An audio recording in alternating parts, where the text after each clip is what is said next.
One है। अब हमने उल्ट बात करनी है। पहले हम दिए गए नंबर का लॉगरिथम निकालते थे, अब लॉगरिथम उसने दिया हुआ है। फिर हमें क्या करना है, हमने वो नंबर ढूंढना है जिसका ये लॉग लेके ये लिखा हुआ है, ये लॉग आया हुआ है। हम वो नंबर ढूंढना चाहते हैं, पीछे जाना चाहते हैं, तो फिर एंटी लॉग यूज़ होगा। तो हम सबसे पहले लेट करेंगे। जैसे ही लेट करेंगे तो लॉग ऑफ एक्स इसके साथ लिखेंगे, क्योंकि ये किसी दी गई रकम का ये लॉग लिया जा चुका है। हम अब देखना चाहते हैं वो कौन सी रकम है जिसका ये लॉग लिया हुआ है।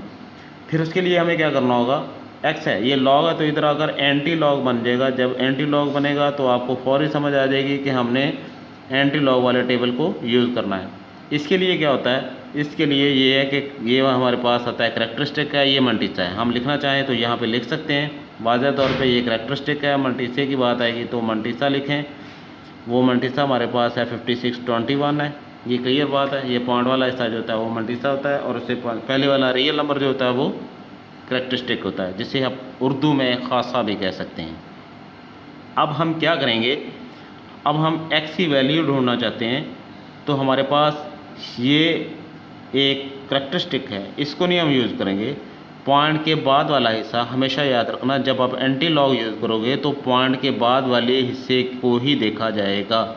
आप 56 को 2 में देखेंगे।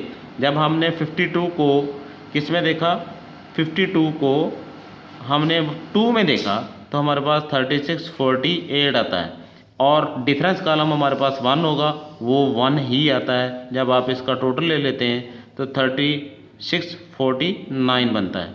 अब हम लिखते हैं कि हमने इसका एंटी लॉग लिया हुआ है, इस रकम का एंटी लॉग लिया हुआ है। जैसे एंटी लॉग लिया हुआ है तो वो हमारे पास बन जाता है 3649। फिर रही बात करैक्टरिस्टिक की। पहले हम करैक्टरिस्टिक क्या करते थे, एक तरफ से रियल नंबर के बाद, यानी लेफ़्ट से राइट की तरफ रियल नंबर के बाद एक साइन लगाते थे, और उसके बाद हम पॉइंट ढूंढते उठते थे। जितना वो नंबर आ जाते थे उसको हम करैक्टरिस्टिक कहते थे। अब बात यह है, करैक्टरिस्टिक उसने खुद दिया हुआ, यानी हमारे पास जो रकम है, जो टर्म है, जो क्वेश्चन है, उसके अंदर ये करैक्टरिस्टिक है। अब हमने करैक्टरिस्टिक के को देखते हुए हमने पॉइंट लगाना है, तो ये खासा है या इसे करैक्टरिस्टिक कहते हैं। अब वो हमारे पास करैक्टरिस्टिक जो है 3 पॉजिटिव, लिहाजा आप पॉजिटिव इस साइड पे चलेंगे। वो 3 है तो 1 2 3 यहाँ पर पॉइंट आता है, लेकिन इसके बाद कोई नंबर नहीं है या 00 है, उसको अब लिखने की ज़रूरत भी नहीं रही। 3649 यही इसका आंसर बनेगा। वो पॉइंट आप छोड़ देंगे, क्योंकि राइट साइड पे पॉइंट के बाद कोई नंबर नहीं है, लिहाजा उस पॉइंट के लगाने की भी ज़रूरत नहीं रहती। ये था हमारे पास नंबर।